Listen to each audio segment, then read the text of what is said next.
안녕하세요. 요즘 같은 개성 시대에 다소 이른 나이부터 시집살이를 시작한 새댁입니다. 제가 인생을 길게 산 건 아니라지만 그래도 어연 30여 년을 살면서 이만큼 앞뒤 다른 사람은 처음이라 하소연하고 싶어 사연을 올려봅니다. 결혼하면 옵션으로 따라올 만큼 다들 시댁에 관한 고민 하나씩은 있으시잖아요. 요즘엔 미디어가 다양해서 이 정도 고민들은 미혼 여성들 사이에서도 유명하지 않습니까? 저 또한 시댁살이 때문에 이혼 고민하는 여성들의 사연을 아주 많이 읽고 들었어요. 그래서 당연히 결혼하기 전에 시모될 어머님이 어떤 사람인지 제대로 확인하고 결혼했다고 생각했죠. 그런데 이게 웬일입니까? 딸 같다며 애지중지 해주던 사람은 어디로 가버렸는지 모르겠더군요. 결혼하자마자 소름이 끼칠 정도로 사람이 돌변하는데 다른 사람을 보는 줄 알았습니다. 제가 평소 막장 사연 읽는 걸 좋아해서 시댁살이 사연을 많이 참고하여 철저히 시모를 알아봤다고 생각했는데 다 제 착각이었던 거죠. 사람이 작정하면 뭐든 불가능하겠냐마는 도대체 얼마나 철판이 강해야 이 정도의 눈속임이 가능한 걸까요? 정말 독이 든 성배를 마신 기분입니다. 물론 원래부터 여우 같은 시모였는데 제가 사람을 볼 줄 몰라서 못 알아본 것일 수도 있어요. 그래서 다른 분들의 생각이 궁금해 제 이야기를 사방에 공개하고자 합니다. 정말로 제가 착각할 수밖에 없었는지 아니면 애초에 시모의 여우짓이 드러났던 건지 한번 눈여겨 읽어주세요. 남편과 저는 대학 선후배로 시작된 사이입니다. 저 같은 경우는 경남 지방이 본가인데 서울로 대학을 합격해서 홀로 상경한 상황이에요. 서울로 대학을 합격한 고등학교 친구들이 몇몇 있었다만 같은 서울이라고 해도 만남이 쉽지 않더군요. 물론 서울 땅이 지방에 비해 확연히 크니 당연한 결과겠지만요. 어쨌든 결론은 아는 사람 한 명 없는 땅덩어리에 혼자 뚝 떨어진 신세가 되었다는 겁니다. 대학에 합격했을 때는 마냥 좋아서 축가받기 바빴는데 막상 서울로 올라오니까 조금 막막하더라고요. 요즘은 휴대폰만 있으면 어디든 찾아갈 수 있고 조사해 볼 수 있다지만 그렇다고 낯선 곳이 금방 적응되는 건 아니거든요. 입학식 전부터 서울에 구한 자취방에 올라와 있었기에 학교 가기 전까진 하루 종일 집에만 박혀 있었어요. 간혹 친구들과 전화를 하며 같은 처지의 상황을 공유하고 위로하는 게 다였죠. 무척 떨리는 입학식을 보내고 선후배들과 대면하는 자리가 있었는데 남편을 그 자리에서 처음 만났습니다. 솔직히 남편의 피지컬이 남들 눈에 확 들어올 만큼 잘나지는 않았어요. 사람을 외적으로 판단할 생각은 없다만 남들에게 소개시켜주면 되게 제가 아깝다는 말을 많이 들었을 정도의 비주얼이었죠. 그래서 저도 복학생으로 앉아있는 남편에게 그닥 눈길이 주지 않던 후배 중 한 명이었어요. 보니까 남편은 동기들 사이에서도 그리 적극적으로 자리를 즐기는 사람은 아니더군요. 소심해서라기보단 진중한 사람에 가까워서 이런 술자리에서 노는 게 익숙하지 않은 사람이었어요.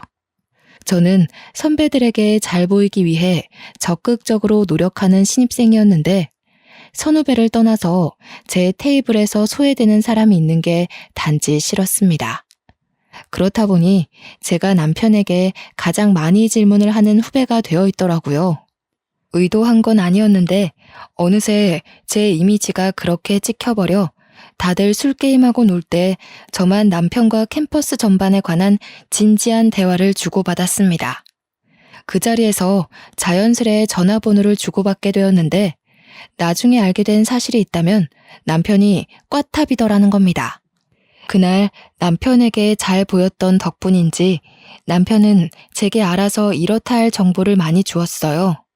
그래서 솔직히 학점 관리에 많은 도움을 받았답니다.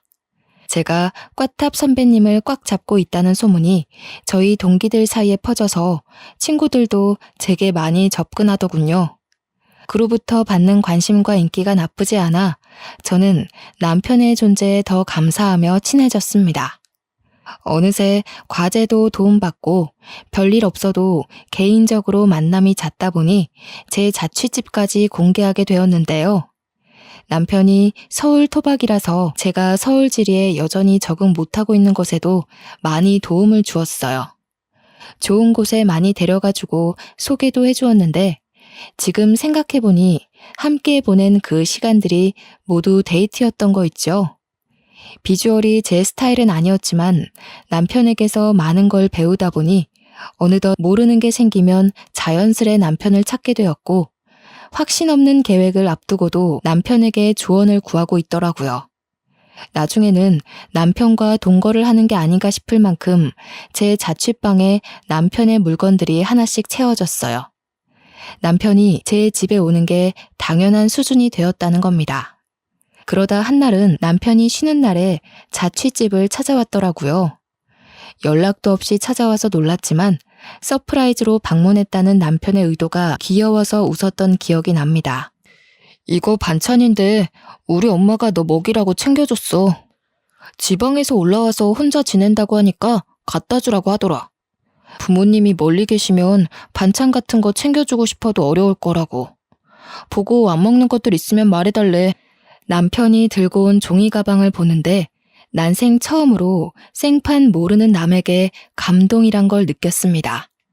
엄마가 챙겨줬다면 당연했을 보살핌을 다른 어른에게 받으니 기분이 묘하더라고요. 그날 남편이 가져온 음식은 20대 초반인 제 입맛에 맞는 음식도 있었고 돈 주고 샀다면 비쌌을 영양가 있는 반찬들도 많았어요. 평소 편식이 없던 저는 모든 반찬들이 반갑고 감사하기만 했죠. 그날 엄마한테 전화해서 자랑까지 했는데 엄마 또한 고마운 분이라며 엄청 좋아하더라고요. 남의 자식을 이렇게 주기적으로 챙기기도 일일 텐데 시어머니는 그 이후로도 매주 한 번씩 반찬을 보내주셨어요. 반찬뿐만 아니라 자취에 필요한 도구들도 남편을 통해 챙겨주셨습니다. 시어머니께서 딸을 갖고 싶어 하셨다는 걸 남편을 통해 들었는데요. 그 마음이 저한테 고스란히 전달되어 감사하면서도 또 얼굴 한번 뵈어드리지 못한 게 죄송하더라고요. 이번 주말에 오빠 집에 가도 돼? 어머님한테 감사 인사드리고 싶어서. 매번 이렇게 호의를 받고 있는데 인사 한번 안 드리는 건 예의가 아닌 것 같아. 괜찮아. 엄마는 너 부담 주려고 챙기는 거 아니야. 말했잖아. 아직 나이도 어린데 타지에 혼자 와서 고생하는 모습이 안쓰러워서 마음이 쓰이는 거라고. 그러니까 나도 인사드리고 싶다는 거야. 우리 엄마도 오빠 엄마한테 엄청 감사해하고 있어. 내가 오빠 어머니에 대해 자랑을 많이 해놨거든. 서울 엄마가 따로 있다고 슬쩍 약 올려도 엄마는 그저 고맙다고 하더라. 바쁘더라도 시간 내서 꼭 인사드리래. 그게 예의라고.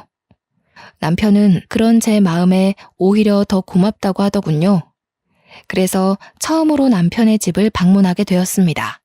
보통 남자친구의 집에 가는 거면 긴장되어야 정상인데 떨리는 것보단 오히려 친척 집에 방문하는 기분이었어요. 시어머니를 한 번도 뵌 적 없고 연락도 드려본 적 없는데 그동안 받은 호의가 셀 수 없이 많아서 이미 알고 있는 사이처럼 편안했죠. 어머나, 어쩜 이렇게 예쁘게도 생겼을까. 아들보다 3살이 어리다고 들었는데 그래서 그런지 아직 애기 티가 그대로 묻어있네. 오는데 교통이 불편해서 힘들었지? 얼른 앉아라. 식사 준비 곧 다 됐거든. 조금만 기다리렴. 시어머니는 저를 보자마자 가족을 대하는 것처럼 굉장히 반겨주셨습니다.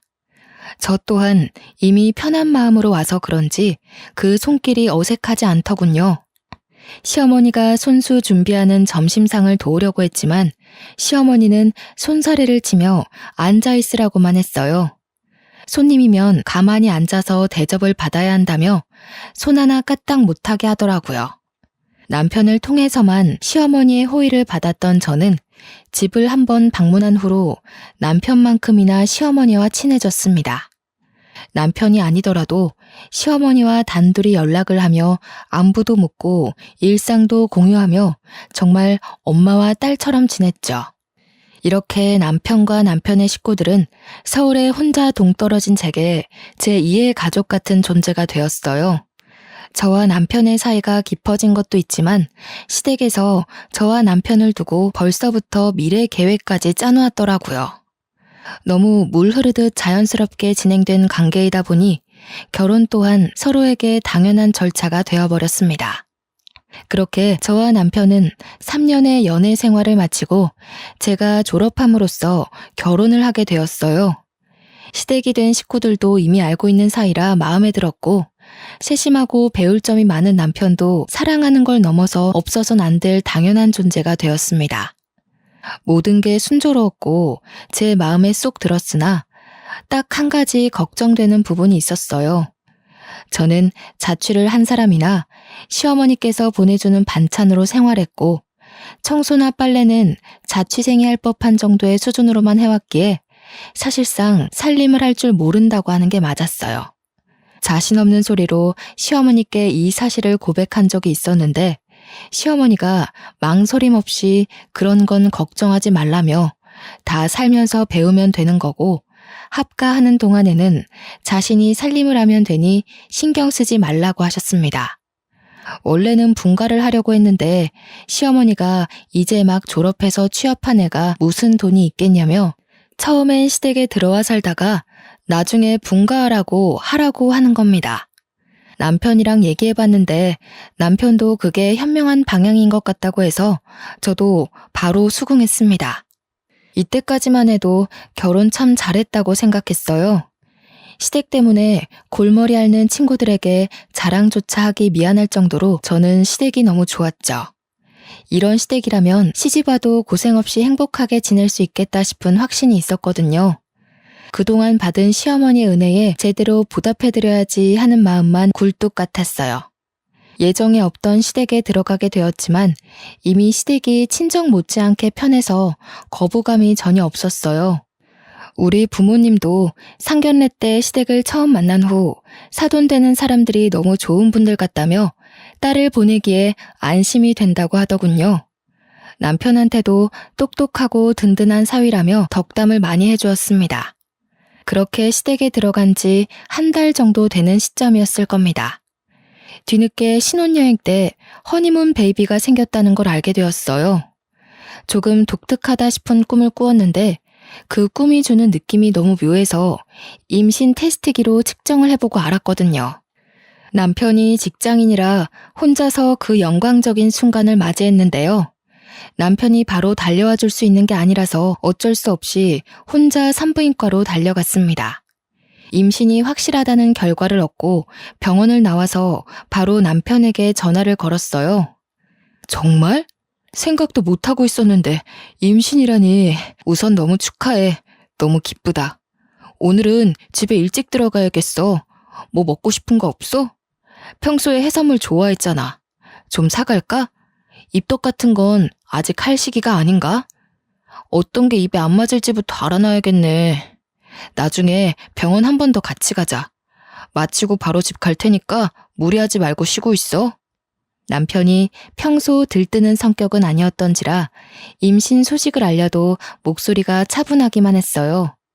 그래도 다른 때보다 말수가 많아진 것 보면 남편 또한 기뻐서 흥분한 상태라는 걸 직감할 수 있었죠.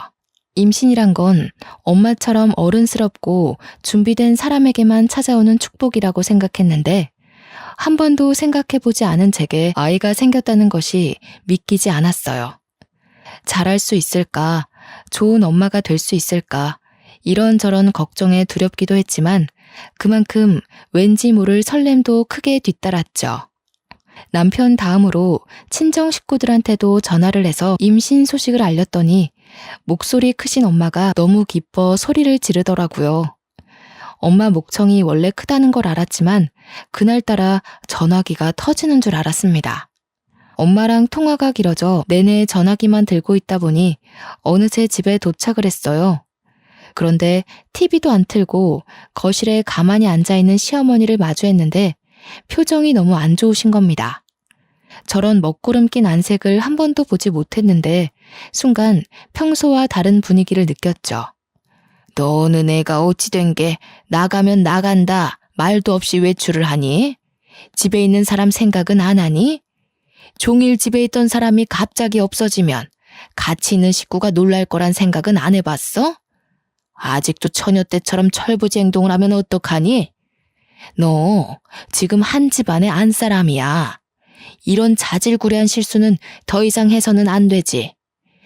네 시아비 오늘은 집에서 점심을 먹었다. 점심상을 시엠이 혼자 준비하게 했다고 한 소리 하시더라. 아, 죄송해요, 어머님. 저 산부인과 다녀오는 길이에요. 임신이라고 하더라고요. 집에서 2줄 확인했는데 너무 놀라서 말씀드리고 나가는 걸 깜빡했어요. 놀라셨죠? 정말 죄송해요. 시어머니는 제가 연락도 없이 사라진 것에 많이 놀라면서도 임신 소식에 당황하기도 하였습니다. 지금에서야 생각해보면 이게 당황할 일인가 싶었는데 그때는 그저 시어머니의 마음을 풀어주고자 하는 생각 때문에 그 부분을 알아차리지 못했죠. 아마 제게 고구마 시월드가 열린 것이 이렇게 임신 소식을 알린 후부터 시작되었네요. 물론 평소에도 저를 새아가 하면서 많이 찾으셨지만 그때는 저를 챙겨주시는구나 하는 느낌이 많이 들었거든요.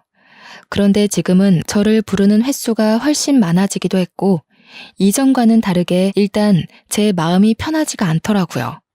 결혼 전에는 시댁에 초대가 되어도 제 집 드나들듯 편한 시간을 보내었고 남편과 둘이 방에서 보내는 시간이 많았는데 지금은 한 집에 살아서 그런 것도 있겠지만 남편이 집에 있더라도 시어머니와 붙어있는 시간이 월등했습니다. 식사 준비나 청소, 빨래, 쓰레기를 버리는 것까진 배울 필요가 있으니까 이해하겠어요. 그러나 신발 정리라든지 식물에 물 주기, TV 위 피규어 정리, 야외 봉사활동, 개인적인 일정까지 저를 불러 굳이 함께하게 했어요. 정도가 심해지자 저는 남편이 휴일이어도 함께 시간을 보내지 못하고 시어머니와 동행해야 했죠.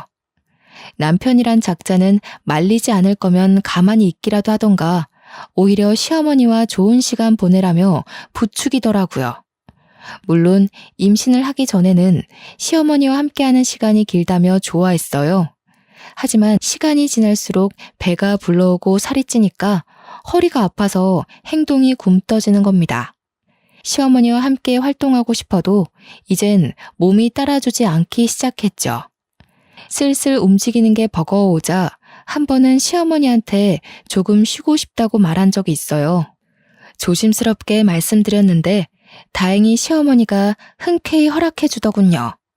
이때 잠깐 예전에 엄마 같던 시어머니의 마음씨를 느꼈습니다.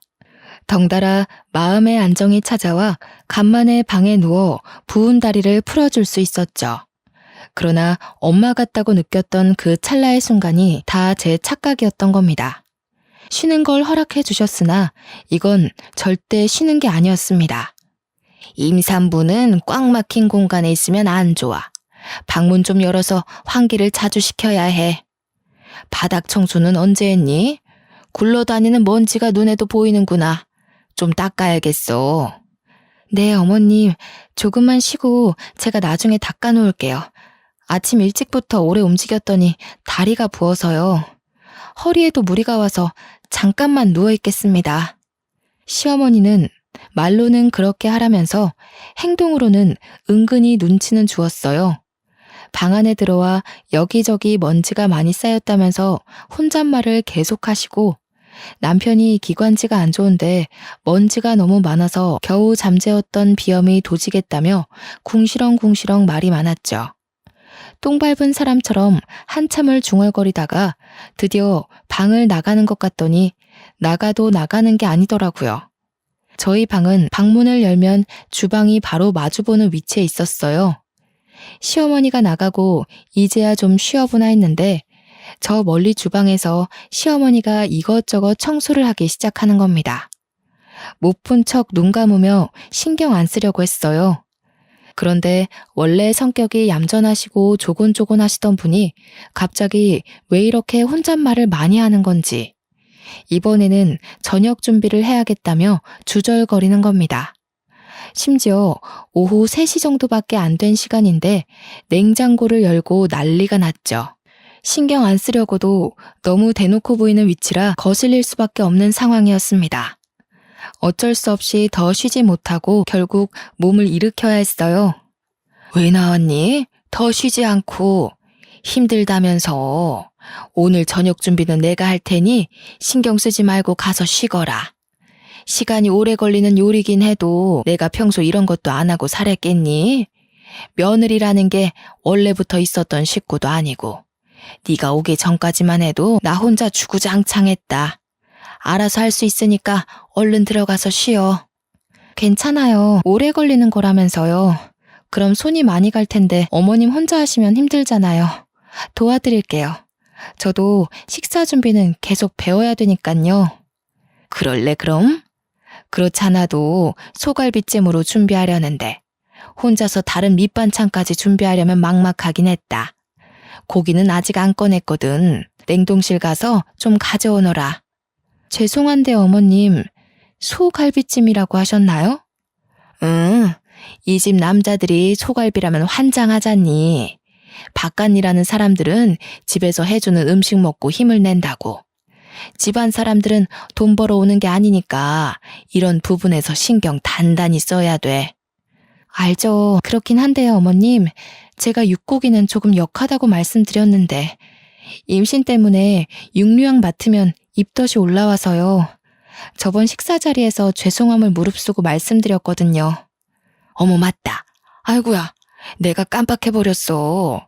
네가 배 나오고 쉬는 날이 많아지다 보니까 깜빡 잊어버렸네. 그런데 어쩌겠니? 이미 고기를 사버린걸. 오래 놔두면 쓰지도 못해. 그렇다고 밥상을 2번 차려? 나도 입덧 해봐서 아는데 참으려면 또 견뎌지더라. 그리고 옛날에 나 때는 시댁에서 입덧이라고 넘어가지고 배부르다고 쉬게 해주고 이런 거 없었어. 그래도 무리하지는 말고 조금만 애써서 할 수 있는 만큼만 좀 도와다오. 분명 육류가 역하다고 했고 시부모 앞에서 입덧 징조를 몇 번이나 보였는데도 시어머니는 제가 방에서 기어나오길 바랬던 건지 곧바로 고기를 꺼냈습니다. 지난날 스쳐가듯 느꼈던 시어머니를 향한 불편함은 오해가 아니었어요. 시어머니가 한 번씩 자신의 시집살이 얘기를 해준 적이 있는데 시간이 지날수록 보니까 자신도 그런 시집살이를 했으니 저도 해내야 한다는 그런 사상을 가지고 있더라고요. 한 번도 시어머니가 불편하다고 느껴본 적이 없는데 이때를 시작으로 시어머니 곁이 낯설어지기 시작했어요. 결국 저는 올라오는 구역질을 참으며 장작 3시간 동안을 주방에 서서 저녁 준비를 했습니다. 메뉴는 소갈비찜뿐만 아니라 여러모로 신경을 많이 기울여야 하는 곰탕까지 준비하는 바람에 중간에 화장실도 여러 번 갔어요. 그럼에도 시어머니는 제가 입덧 때문에 고생하는 걸 계속 모른 채 하더라고요. 저는 결국 쉬지도 못하고 끝까지 저녁 준비를 마쳤습니다. 나오는 건 없는데 구역질만 반복하다 보니 속이 아려서 눈물이 나더군요. 그중에 내일 먹을 곰탕을 굳이 지금 준비했다는 것이 내 심기를 더 불편하게 만들었어요. 이젠 안 좋은 쪽으로 생각이 들 수밖에 없더라고요. 그런 건 1시간 정도 쉬고 해도 될 일인데 혹시 내가 쉬고 있는 모습이 싫어서 장깨 부린 건가 싶은 생각이 들었죠. 어느 날은 임신한 저를 위해 친정에서 전복을 한가득 보내주었습니다. 제가 해산물을 좋아하기도 했고 우리 집이 어장을 했기에 평소에도 해산물을 풍족하게 즐겼거든요. 다행히 해산물 앞에서는 입덧을 하지 않더라고요. 큰 아이스박스에 전복이 택배로 도착했는데 그걸 시어머니가 먼저 받아서 주방에 옮겨놨어요. 나날이 몸이 힘들어져서 한 발 늦게 방에서 나온 제가 시어머니와 함께 정리를 하려 했어요. 그런데 시어머니가 기분 나쁠 정도로 계속 한숨을 푹푹 쉬는 겁니다. 아유, 사돈도 생각이 짧으시지. 가정집에서 이만한 양의 전복을 어디다 쓰니? 나중에 미역국에나 다 집어넣어야겠다. 미역국에 전복을 넣는 건 좋지만 이 비싼 전복을 겨우 미역국에만 해먹는 건 사실 돈 날리는 것과 같습니다. 시어머니가 잘 모르는 것 같아서 기분 나쁘지 않게 설명을 드렸더니 오히려 그것에 더 기분이 상했나 봅니다. 내가 뭐 그런 상식도 몰라서 이러는 줄 아니? 내가 틀린 말을 한 것도 아니고 생각을 해봐라. 지난번에 보내준 문어 5마리도 겨우 동네에서 냉동 보관했어. 너도 냉장고 상태 봤지 않니? 문어도 집에 먹는 사람이 없어서 해결 못하고 있는데 이건 또 어떻게 다 보관하라고. 아가, 너도 친정이라고 무작정 감싸줄 게 아니야. 해산물도 한두 번이지 계속 먹으면 물린다는 걸 모르시나 봐. 네 시아버지랑 남편은 육류 좋아하는데 계속 해산물만 내주면 어디 힘내서 일을 나가겠어? 시어머니가 톤이 차분한 편이라 조곤조곤 말씀하시는데 옛날에는 그 분위기에서 묻어나는 우아함이 멋있어 보였다면 지금은 그저 얄밉고 서운하게만 들리더라고요. 문어도 제사 때 한번 꺼내서 손질하고는 냉동실에서 한 번도 꺼낸 적이 없으십니다. 시아버지와 남편이 육류만 찾는 것도 아니었고 해산물을 싫어하는 건 더더욱 아니었어요. 시어머니는 제가 해산물 좋아하는 걸 알고 있어요. 그래서 결혼 전에도 제게 해산물 반찬을 꼬박 보내주시던 분이었거든요. 그런데 이제 와서 해산물 재료를 보고 툴툴거리는 모습이 너무 황당하다는 거죠. 또 제가 지금 육류는 역해서 입덧을 한다고 말해놓은 상황이라 저는 시어머니가 제 입맛을 조금이나마 신경 써줄 거라 믿었습니다. 아직은 결혼 전에 제가 엄마 같았던 시어머니의 모습이 거짓이었다는 걸 부정하고 싶었나 봅니다. 결국 저는 소갈비찜의 역한 냄새 때문에 저녁을 한 숟갈도 뜨지 못하고 방에 누워서 쉬었어요. 그마저도 저녁 치울 때는 시어머니가 요란스럽게 기척을 내는 바람에 나가서 도와야 했죠. 제 표정이 너무 힘들어 보였는지 설거지는 시어머니가 한다고 해서 죄송함을 무릅쓰고 다시 방에 들어왔습니다. 그런데 얼마 안 있어 남편이 들어와서 하는 소리 때문에 어이없어서 숨이 넘어갈 뻔했죠. 어디 갔다 했더니 누워 있었어? 아직 저녁상 정리 다 못했던데 엄마가 허리가 아프다네. 여보 몸 좀 괜찮으면 설거지 할 수 있겠어? 우리 저녁 먹는 동안 누워서 쉬었으니까 이제 좀 움직일 수 있지? 뭐라고? 무슨 소리야? 어머님이 괜찮다고 하셨는데? 나도 내가 하려고 했어. 근데 어머님이 설거지는 직접 하시겠다고 하잖아. 가서 쉬라길래 들어온 거야. 엄마가 이전에 디스크 수술했었거든. 아무래도 요즘 자기 봐주느라 많이 움직였나 봐. 영 힘들어하시네. 설거지는 자기가 가서 좀 해줘. 자기 많이 쉬었잖아. 많이 쉬다니? 나도 저녁 준비한다고 3시간을 서 있었어. 나도 허리 아프다고. 너무 오래 서 있었더니 배도 끊어질 것 같이 아파. 또 저녁 준비하는데 고기 냄새 때문에 입덧을 얼마나 한 줄 알아? 지금도 멀미하는 것처럼 속이 욱신거려 죽겠어. 자기 힘든 거 알아. 근데 있잖아, 이런 말까진 안 하려고 했는데 뭘 그렇게까지 생색내. 자기만 임신해봤어? 우리 엄마도 다 겪어온 일이야. 엄마는 임신 때 걸레질도 했대. 임신이란 게 대단하고 존경받아야 될 일은 맞지만 자기는 좀 유세 부리는 것 같아. 유세? 지금 애 가진 사람한테 유세라고 하는 거야? 다른 사람도 아니고 어떻게 애 아빠가 그런 말을 할 수가 있어? 내 뱃속의 아기 나 혼자 만들었어? 이 애기 나 혼자 지키는 거야? 자기도 이 애가 안전하게 태어날 수 있도록 보살필 의무가 있어. 어떻게 어머님 말만 듣고 같이 부려먹을 생각을 해? 무슨 소리를 하는 거야. 부려먹긴 누가 부려먹는다고 그래. 우리 엄마 아파서 좀 도와달라고 하는 게 어떻게 부려먹는 거야? 우리 엄마가 너 서울 올라와서 얼마나 딸 챙기듯 살펴줬는지 잊었어? 그 은혜는 안 갚을 생각이야? 갚기를 바라고 베푸는 은혜가 은혜 맞아? 지금 생각해보니 그렇네. 어머님은 훗날 내가 며느리가 되었을 때 생색내려고 잘해줬던 거였어. 딸로서가 아니라 며느리로 삼으려고 밑밥 뿌리신 거라고. 야, 너 말 그따위로밖에 못해?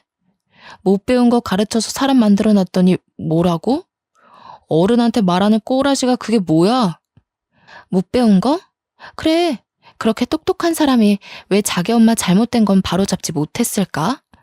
당신보다 덜 배우고 덜 똑똑한 나도 어머님이 장깨 부리고 있는 게 너무 보이는데 똑똑한 머리로 한번 생각해봐. 막말로 어머님이 임신한 채로 걸레질했으면 나도 그래야 돼? 어머님이 지독한 시집살이 겪었으면 나까지 생지옥을 겪어야 되는 거야?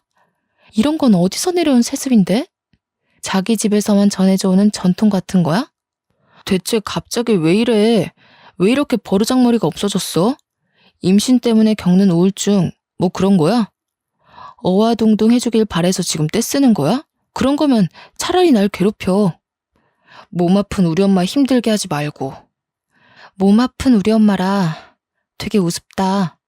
나 여태 자기한테 서운했던 적 한 번도 없었는데 지금은 너무 미워. 남편은 말 그대로 남의 편이라더니 나는 이런 일을 안 겪을 줄 알았는데 아무래도 똥차에 탄 것 같아. 결혼 전에는 저를 바로잡아주던 남편의 똑 부러지는 말투가 멋있기만 했는데 한순간에 꼴보기 싫은 꼰대처럼 느껴졌어요. 벽과 대화하는 기분이었죠. 더 이상 말씨름할 기운이 없어서 결국 설거지를 하러 나왔습니다. 아까 전화기만 해도 바로 설거지를 시작할 것 같던 시어머니는 화장실 다녀오는 척 하더니 저를 발견하자마자 이제서야 고무장갑을 끼더라고요. 남편에게 퍼붓고 나니 시어머니의 여우 같은 행동이 좀 더 객관적으로 봐지더군요. 저는 그날 잠들기 전까지 남편의 존재를 투명인간 취급했습니다. 남편이 말을 걸어도 대화를 받아주지 않았어요. 저는요, 그날 하루 저녁 안 먹고 쉬었던 시간 말고는 10분 이상 누워본 적이 없었습니다. 다 늦은 밤에서야 잠자리에 누웠는데 너무 고단하고 서러웠던 마음에 눈물이 나는 겁니다. 멀리 있는 엄마가 너무 보고 싶어서 거의 충동적으로 장문의 문자를 보내버렸지 뭡니까. 새벽에 잠도 안 오고 제 편 없는 이 집이 너무 숨막혀서 어디라도 속풀이하고 싶은 마음을 담아 꾸역꾸역 적었죠. 그렇게 저지른 메시지가 대이변 같은 큰 폭풍을 불러일으키게 될 거란 걸 꿈에도 몰랐습니다. 다음날 제 문자를 읽고 화가 난 엄마가 아빠와 함께 시댁으로 올라와 버린 겁니다. 지방에서 이곳까지 오는 데만 해도 장장 5시간은 걸리는 거리였어요. 저는 엄마 아빠가 올라오는 걸 알고 있었지만 일부러 시부모와 남편에게 알리지 않았죠. 마침 남편도 휴일이고 모두가 집에서 쉬는 날이었거든요. 사돈께서 연락도 없이 어쩐 일이십니까? 연락 주셨으면 식사라도 준비했을 텐데요. 그나저나 갑자기 무슨 일이 있어서 이렇게 급히 오셨는지요? 장모님, 장인어른께서도 어쩐 일로 혹시 연락하셨던 거예요? 제가 휴대폰을 미처 확인 못했나 보네요. 오시느라 고생하셨죠. 얼른 들어오세요. 이것 봐라. 자네 얼굴 빛 너무 좋다? 임신한 아내가 곁에 있으면 같이 시들어가는 게 남편 입장인데 말이야. 잘 먹고 든든해야 할 우리 딸은 지금 죽상이 되어 쓰러지기 직전인데 자네는 살까지 찐 것 같아. 임신한 마누라 신경은 눈곱만큼도 안 쓰는 거 아닌가 몰라? 엄마랑 아빠는 문 앞을 막고 서 있는 남편을 밀고 들어와 시부모를 똑바로 마주했습니다. 당연히 안녕하고 계셨겠지요, 사돈. 이 집에서 안녕하지 못하고 있는 우리 딸내미 데려가려고 왔습니다. 애 낳기 전까지 제가 데리고 가서 편히 쉬게 한 뒤에 보낼 거예요. 갔다 오면 사돈 댁에서 분가할 거고. 집은 저희 쪽에서 마련하죠. 아니 이게 무슨 소리야? 갑자기 오셔서 이게 다 무슨 말씀이세요? 며느라기를 데려간다고요? 분가는 또 무슨 말이고요? 애들이 돈이 어디 있다고 벌써 분가를 합니까? 며느라기가 아직 많이 부족해서 살림을 할 줄 모릅니다. 어린 것들 둘이서 뭘 어찌 살아가라고요? 살림은 직접 부딪히면서 배우는 겁니다. 그리고 사돈이 뭔데 제 딸을 부족하다고 말하는 거죠? 그렇군요. 애초에 우리 딸은 부족하다. 낙인 받고 대하셨으니 이 상황까지 왔겠네요. 도대체 애 가진 딸을 얼마나 구워 삶았으면 애가 아파도 끽소리 못하고 멀리 사는 지 애미한테 문자를 다 합니까? 남편한테도 그렇고 시댁에 말 못한 게 있는데 우리 엄마 성깔이 좀 세서 웬만한 말빨 좋다는 역술가들을 가볍게 이기는 수준이에요. 아빠도 엄마한테 잡혀 살았을 정도지요. 제 딸 입에 들어갈 해산물 보내는 것도 그리 고가웠어요. 입덧 때문에 육고기 근처도 못 가는 며느리를 3시간이나 세워서 요리시킬 만큼? 이렇게 달달 볶고 싶으셔서 결혼하기 전에는 어떻게 참으셨대요? 이럴 거면 딸 같다는 입에 발린 소리로 살살 구슬리지나 말지. 다 늙은 사람이 어린애를 상대로 뭐 하는 짓입니까? 추잡스럽게. 뭐라고요? 이보세요, 사돈. 너무 무례한 거 아닌가요? 도대체 무슨 소리를 듣고 이러시는지 모르겠는데 아무래도 실컷 오해하신 것 같은데 앞뒤 상황 다 들어보시고 따지셔야 하는 거 아닙니까? 무턱대고 목소리만 높이는 사돈이야말로 추잡스러운 행동을 하고 있는 거 아닌가요? 아, 지금 보니 우리 딸이 얼마나 시달렸는지가 확실히 보이네요. 상견례까지만 해도 고상한 척 다 하시더니 그 속내가 이렇게 저렴하기 짝이 없었다니. 요즘 같은 세상에 사돈 같은 시엠이 내세우면 돌맞습니다. 장모님, 말씀이 좀 지나치신 거 아닌가요? 어떤 서운한 점이 있으셨는지 모르겠다만 예고 없이 찾아오시는 건 같은 식구끼리도 조심해야 할 부분이지 않나 싶어요. 말 잘 텄네, 자네. 워낙 존재감이 없어서 하마터면 자네를 잊고 내려갈 뻔했어. 그랬다면 속 터져서 다시 올라왔을지도 모를 일이지. 살면서 자네 주제를 잊은 것 같아서 똑똑히 새기라고 다시 일러주겠네. 처음부터 내 눈에 자네는 겨우 10점짜리 사윗감이었어. 그런데 오늘부로 0점짜리야. 여기서 마이너스로 내려가는 순간 그 길로 자네랑 내 딸은 이혼하는 거야. 어머 사돈, 이혼까지 논하시고 도대체 다짜고짜 와서 이 무슨 행패이세요? 이제 더 이상 예의를 못 갖추겠네요. 왜 남의 집 귀한 자식을 평가지릅니까? 당장 사과하세요. 잘 들으세요, 사돈. 이 망할 집구석에 들어오기 전에 우리 예쁜 딸이랑 결혼하겠다고 줄을 섰던 잘난 집 아들들만 몇 트럭이었어요. 그 중에서 사돈 아들이 제일 못생기고 돈도 없는 집구석인데 그래도 결혼을 시킨 이유는 우리 딸이 너무 좋아하기도 했고 딸한테 마음 다 바쳐 헌신하는 모습이 만족스러웠기 때문이었어요. 그런데 어쩌고 어째요? 못생긴 것이 주둥이만 살아서 임신이 유세니하는 소리를 짓거려요? 예? 장모님, 오해세요. 자기 도대체 장모님께 뭐라고 말씀드린 거야? 자기가 어제 나보고 그랬잖아. 어머님은 임신하고 걸레질도 했다면서 나보고 유세 떨지 말라며. 임신 나만 하는 거 아니라고. 사돈, 임신하고 걸레질을 한 게 자랑인가요? 그런 걸 못 살았다고 표현하는 거예요. 어디 가르칠 게 없어서 남의 집 귀한 자식한테 거지 같은 경험을 강요해요? 앞으로 조금이라도 내 딸 불편하게 하는 일 있으면 바로 이혼 요구할 겁니다. 우리는 이딴 사위 아쉬울 것 없어요. 엄마가 더는 끼어들 틈 없이 퍼붓는 바람에 시댁 식구들은 갈수록 꿀먹은 벙어리가 되더군요. 우리 엄마가 언성도 워낙 높고 성격도 드세서 그 기세에 조곤조곤한 시어머니의 성격이 완전 묻혀버렸지 뭐예요. 결국 시부모님은 친정부모가 저를 데려가는데도 인사조차 못할 만큼 입도 번긋 못했어요. 그리고 엄마는 끝까지 붙잡으러 따라온 사위 매몰차게 밀어내곤 그대로 저를 싣고 지방으로 내려왔습니다. 저는 출산부터 산후조리까지 친정 쪽에서 무사히 마친 후에야 서울로 복귀하게 되었죠. 이미 분가할 집까지 마련해뒀기에 시댁엔 전화로만 인사를 전하고 분가한 집으로 바로 이동했습니다. 남편은 친정 때문에 잔뜩 기가 죽어있더라고요. 늘 제 머리 꼭대기에서 저를 자기 입맛대로 다루던 남편이 이렇게까지 눈치 보는 건 처음 봤습니다.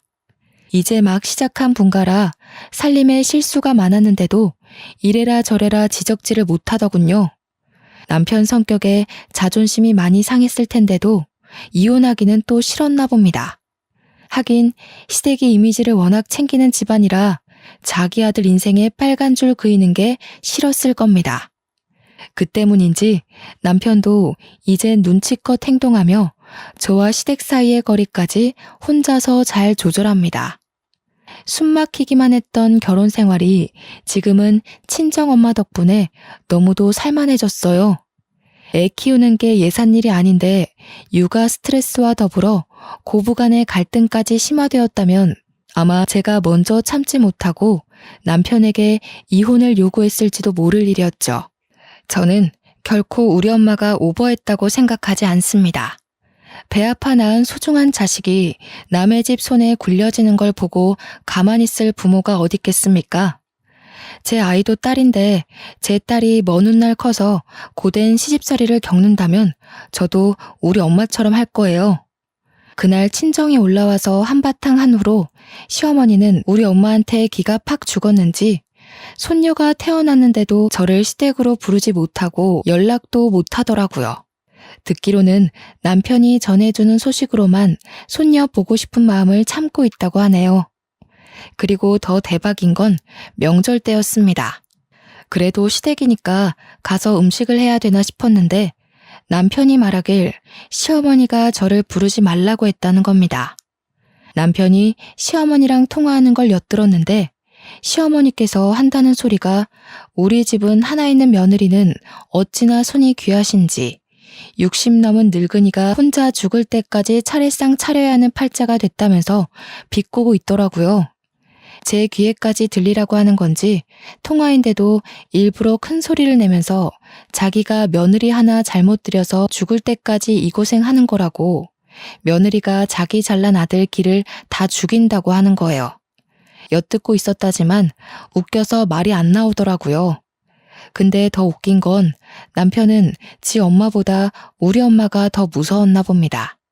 지 엄마가 오지 말라고 한 게 진심은 아닐 텐데 저보고 여보는 시댁엔 절대 오지 마 이렇게 말하더군요. 저는 시어머니의 돌려 말하기 화법을 잘 알아서 시어머니의 진짜 진심이 뭔지 눈치챘지만 남편은 자기 엄마인데도 말뜻을 제대로 못 알아먹더라고요.